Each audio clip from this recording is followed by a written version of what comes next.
Bueno, le repetí, le decía yo, durante mi intervención estuvimos con Fray Tomás y Fray Blas cooperando, y entonces las figuras que ven ahí del tren, cuando está la casa de la 72, nosotros estamos ahí con ellos colaborando.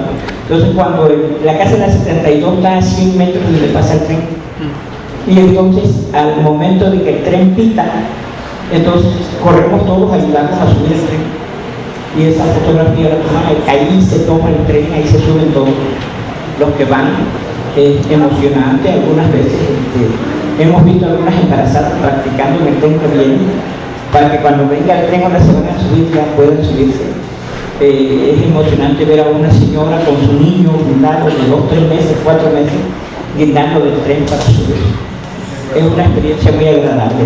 Estar allá para verlo es diferente que verlo en fotografías, definitivamente.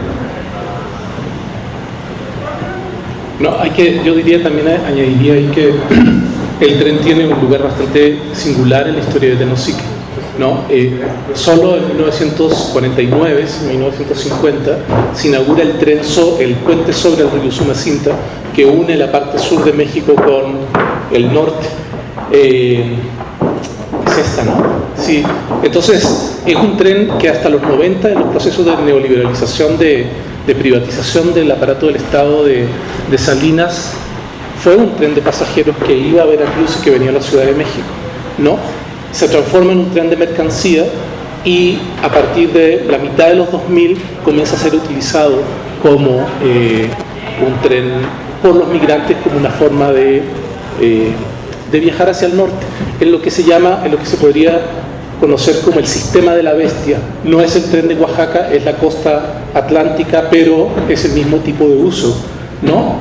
En la 72 pusieron esto para, digamos, prevenir, y dice: cuidado con el tren, viajar en los vagones que llevan carga porque son más estables que los que vayan vacíos. Instruyen: en el tren es peligroso dormir, cuando llegas a un albergue procura descansar lo más que puedas, ¿no? Y estas son instrucciones de sobrevivencia para migrantes centroamericanos que están tomando estos trenes para viajar hacia el norte, ¿no?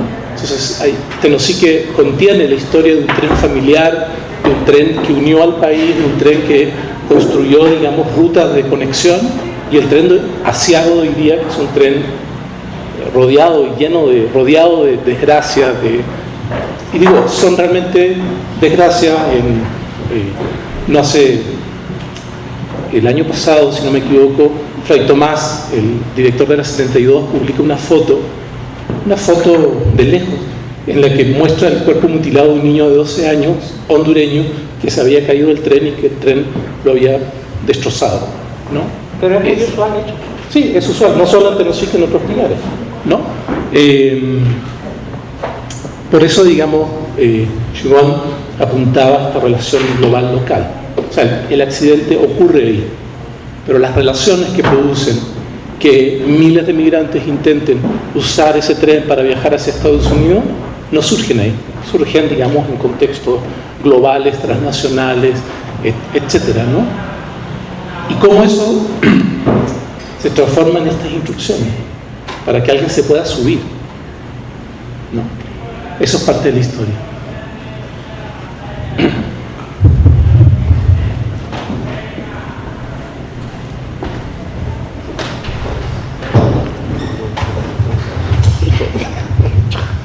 Hola, tengo un par de preguntas.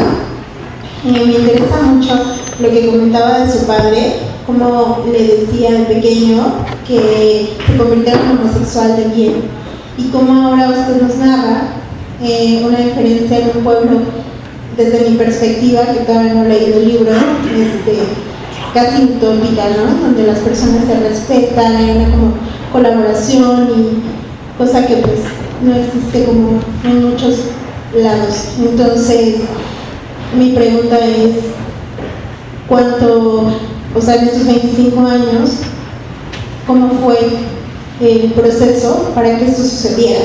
Y cómo eso, la segunda pregunta, cómo recae en las personas que que llevan este club, porque al fin y al cabo tienen una responsabilidad de educar, como mencionaban, ¿no? Que las escuelas lo llaman, cómo recae eso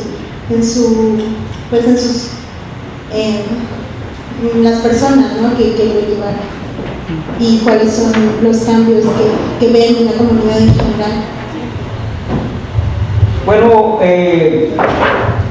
para nosotros no fue un poco difícil caerle bien a la gente, por decirlo así. No fue muy difícil ser aceptados en la comunidad, porque teníamos de por medio un carnaval que se celebra año con año, y en el carnaval había siempre la posibilidad de salir vestido de mujer y poder lucir trajes exóticos de plumas, de lentejuelas y todo ese tipo de cosas. Nosotros estuvimos, los compañeros empezaban a hacer comparsas, y las comparsas eran bien vistas. Se empieza a hacer obras con los dineros que nosotros ganábamos. Empezamos a hacer los shows transvestis y se cobraba la entrada, y siempre con los dineros de los shows transvestis apoyábamos a los que necesitaban, y entonces era público el apoyo. Entonces eso fue dando cabida a que la gente nos reconociera, nos aceptara y nos respetara como grupo. ¿Cómo recae la responsabilidad de nosotros? ¿Cómo la aceptamos? Es un poco difícil para los representantes del grupo aceptar nuestra responsabilidad, porque siempre hay de por medio el recurso económico, y el recurso económico acaba con cualquier agrupación. Entonces nosotros como grupo hemos tenido a bien ser responsables de los gastos del grupo, y sobre todo ser responsables de lo que se nos entrega, de lo que se nos da, que es la confianza de la gente hacia nosotros. Ir a las escuelas ha sido muy fácil. ¿Por qué? Porque hemos respetado a los jóvenes. Hemos respetado a los jóvenes. Le dije hace rato, prohibido repartir números telefónicos, prohibido dar tu Facebook. Venimos a dar la plática y para afuera. Y hemos recibido apoyo de otras, por ejemplo, la Comisión de Derechos Humanos. Cuando hemos solicitado pláticas, ellos van y las dan, pero las pláticas llegan por nosotros, por la responsabilidad que nosotros hemos agarrado de ser los responsables de que las pláticas de prevención y apoyo lleguen a la comunidad. Y como tuvimos mayor aceptación de la gente que nos sigue y que nos han dado cabida y respeto, el respeto público que le hemos dado a las personas con VIH. Hemos luchado y hemos peleado por las personas con VIH. En el libro, si lo leen, creo que está la vez que nos enfrentamos a los maestros de una escuela. Pues yo creo que ya está, pero sí, rapidito. Una vez, una niña con VIH, su mamá llega al kinder y le dice a la directora de la escuela que si tenía cupo para la niña, y la directora le dice que sí. La señora le dicen todo lo que tiene que llevar, y al siguiente día se presenta con todos sus papeles y le dicen no, ya no hay cupo. Y entonces la señora dice, ¿por qué? Porque todas las mamás que están allá afuera dicen que si yo recibo a esa niña, ellas retiran a sus niños. Y por una niña no voy a retirar. Y entonces ellos, la maestra hace un juicio, que por cierto estuviste presente en el juicio. La directora de la escuela junta a las 22 maestras de educación especial, a la psicóloga, al doctor, y todas las mamás allá afuera, viendo a ver qué iba a pasar. Y entonces el juicio no llegó a ningún acuerdo, la niña fue aceptada a la escuela, pero yo si lo puse ante Derechos Humanos, la directora de la escuela estuvo a punto de ser expulsada por eso, pero me enfrenté más a las mamás que estaban afuera. Les dije a las señoras, ¿alguna de ustedes ha hecho una prueba de VIH? Y sus maridos se acuestan con homosexuales, y acuérdense que los homosexuales son personas con VIH. Gracias, que pasen buen día, señoras. Ustedes me dicen si sus hijas se quedan o se van a la escuela. Y muchas señoras ya no hablaron, no dijeron nada. Una maestra de la escuela se hizo responsable de la educación de la niña y le pagó todos sus estudios hasta que salió del kinder. Ahora la niña tiene 13 años ¿sí? Vive todavía. Y nosotros la acompañamos, la cuidamos, la protegemos. Y cuando la niña está enferma, estamos pendientes de ella, estamos aquí porque tome sus medicamentos. Porque no solamente tiene VIH la niña, sino también su mamá. Y si la niña tiene 13 años con VIH, ¿cuántos tiene la mamá? Y ahí nos andamos peleando con la mamá porque la mamá a veces se toma las chelas y nos enojamos con ella. Gracias, se los agradezco.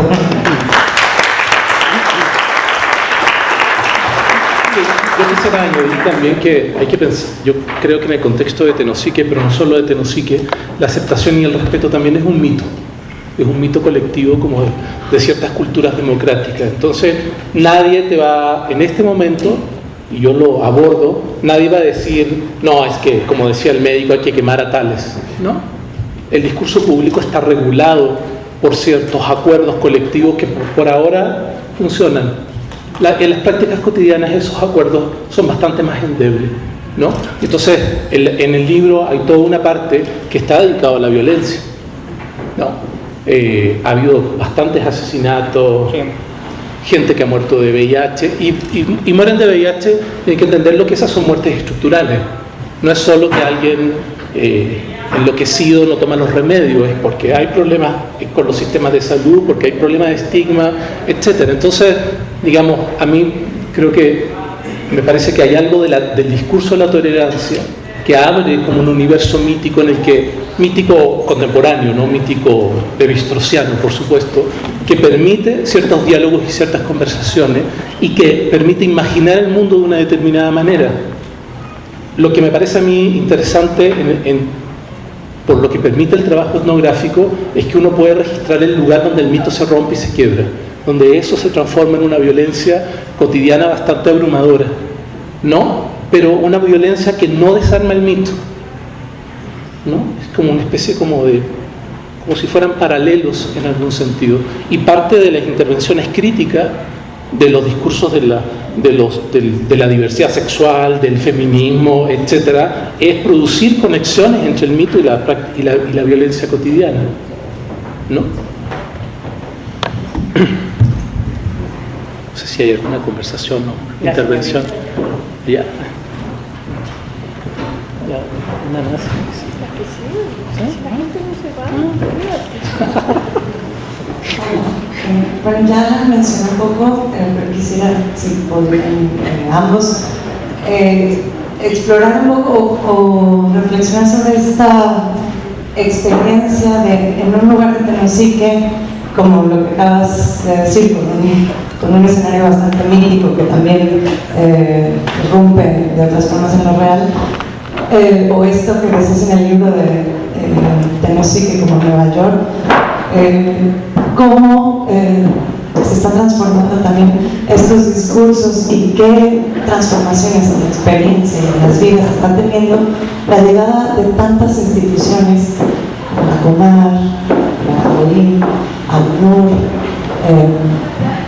derechos humanos, y que por supuesto cada una también tiene que ver con lo global y con discursos internacionales, con agendas internacionales, económicas también, como dice Alan, cuando llega el dinero también llegan otros conflictos. Entonces, ¿cómo son esas experiencias a nivel local de estos flujos globales?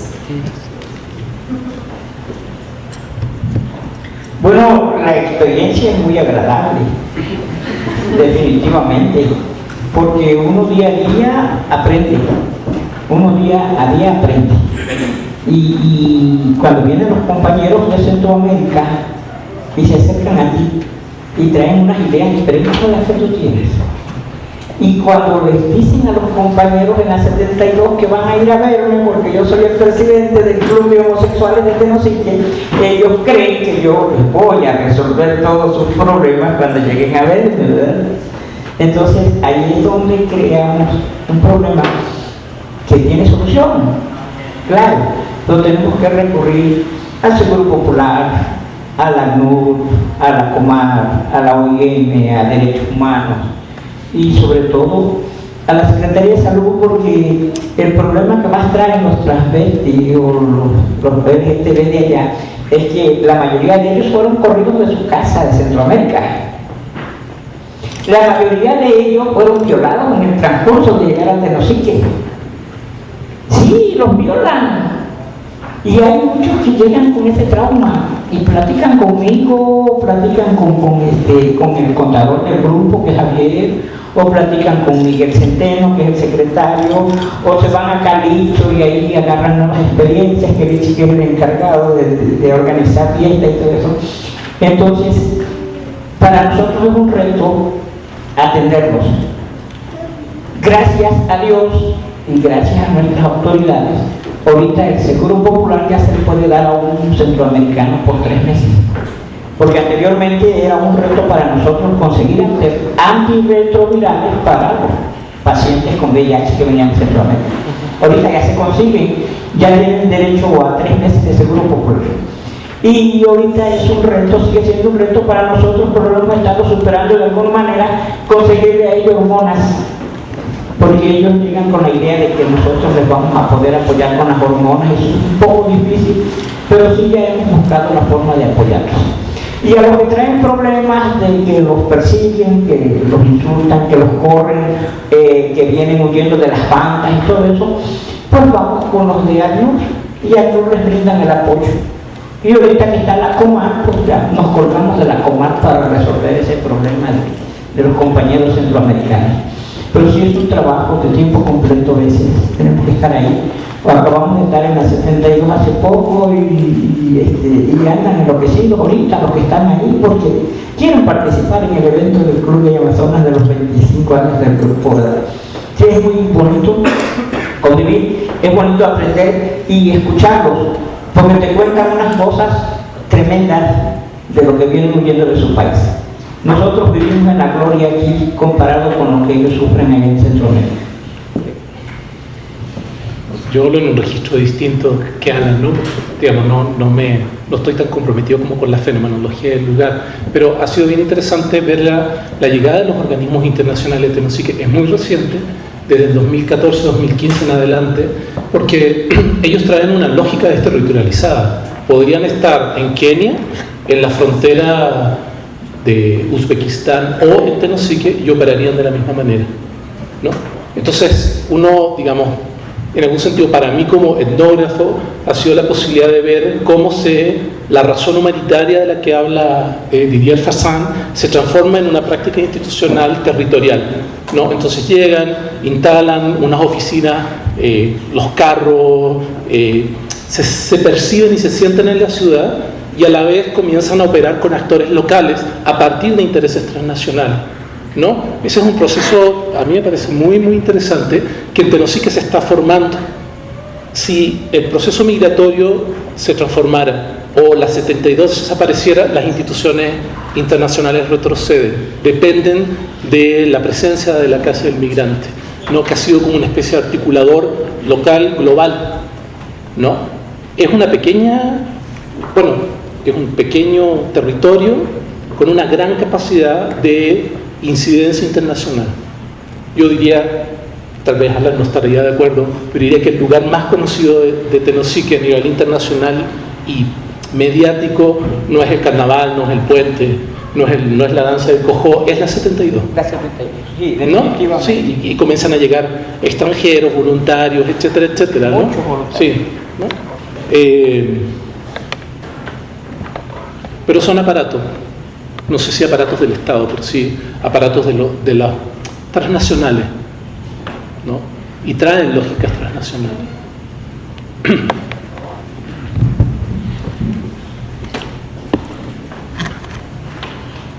Buenas noches.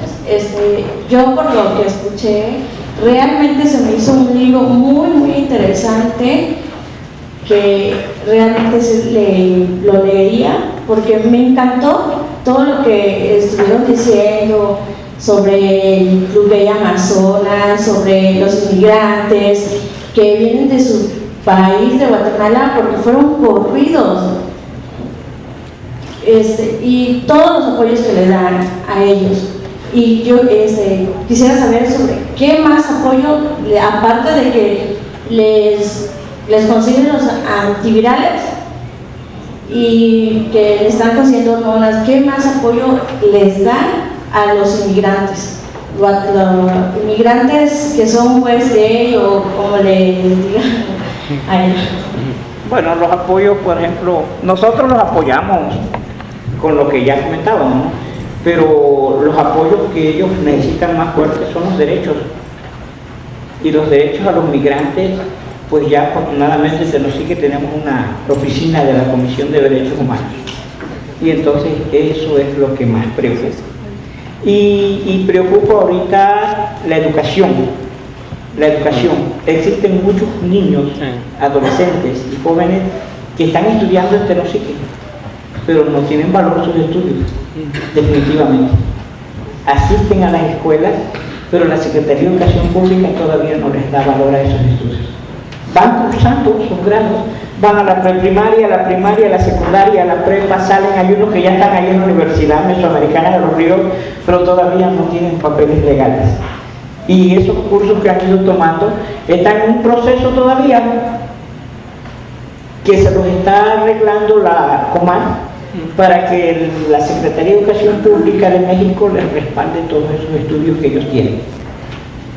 Por lo más importante para los migrantes llegar a Tenosique, lo primero que necesitan es comer.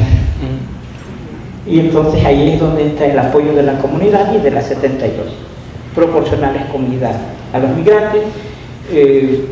Diario encuentran mujeres, parejas, matrimonios enteros que llegan con 2 o 3 niños y andan pidiendo apoyo, vendiendo chicle, haciendo figuritas para vender, y la gente de la comunidad los apoya.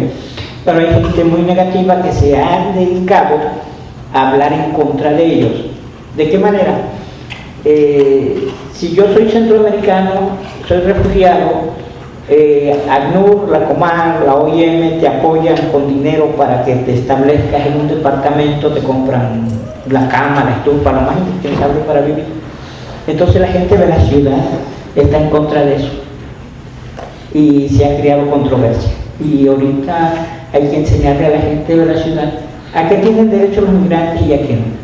Y lo que ha proporcionado más problemas entre los migrantes ha sido los migrantes que vienen, que roban, que asaltan, que son delincuentes en su país, siguen siéndolo aquí en nuestro país. Entonces, dentro de ellos también vienen compañeros homosexuales que son peligrosos, pero también hemos sabido lidiar con ellos. Y entre ellos, pues a ver quién es la más perra, ¿verdad? Definitivamente.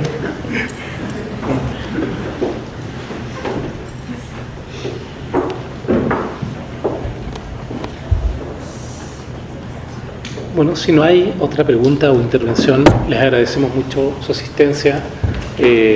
Gracias, Alan, por haber venido de Tenosique a visitarnos.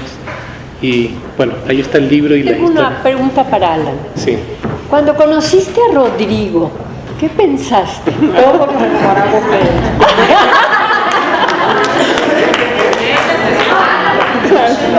Todos se enamoraron de él.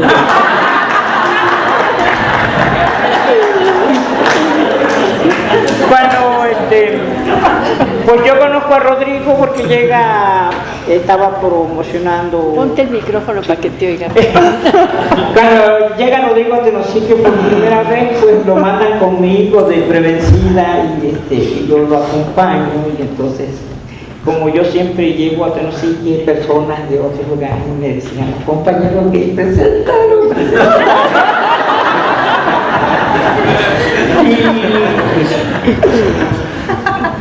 Y nos identificamos, yo lo digo, y desde el primer momento nos abrimos y nos llevamos bien hasta hoy. Y no hubo mucho que pensar porque la continuidad de estarnos viendo y de estar hablando por teléfono nos llevó a ser grandes amigos. Rodrigo ha sido como miembro de mi familia. Rodrigo ha estado presente en la muerte de mis hermanos, de mi papá, de mi mamá, y me ha brindado apoyo telefónico y apoyo personal cuando ha llegado. Nos hemos identificado plenamente.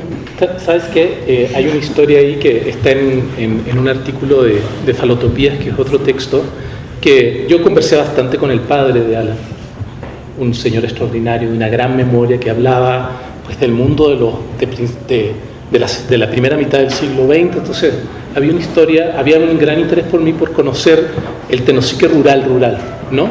Entonces, tu papá murió en el 2015, ¿no? Sí. Bueno, un poco antes, creo que en las navidades anteriores, yo estuve con ellos, he estado varias veces, y don Chema me dijo que él ya me consideraba de la familia.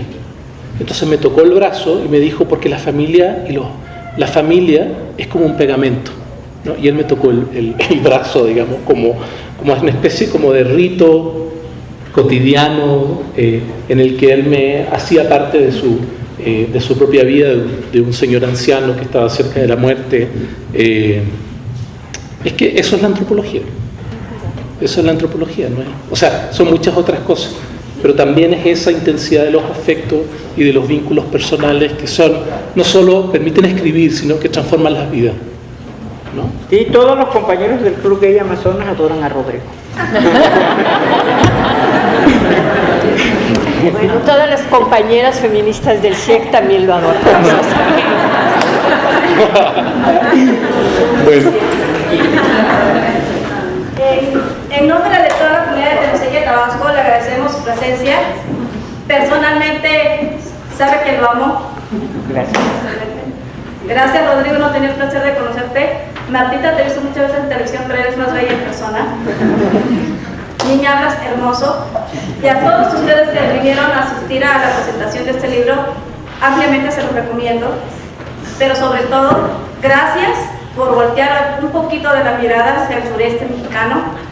Sobre todo, gracias por tomar en cuenta a un pequeño grupo de gay homosexuales, como se tenga que decir la palabra correcta, pero sobre todo por describirlo de la manera que cada uno lo describió, porque tal vez encontrar las palabras correctas para la forma en que lo describió Martita, la forma en que usted lo describió, la forma en que tú lo describiste ante todo, creo que no lo tendría, porque honestamente pues tengo un bajo nivel académico, pero se lo digo de corazón, en nombre de todos los de Tenosique, mil gracias por estar.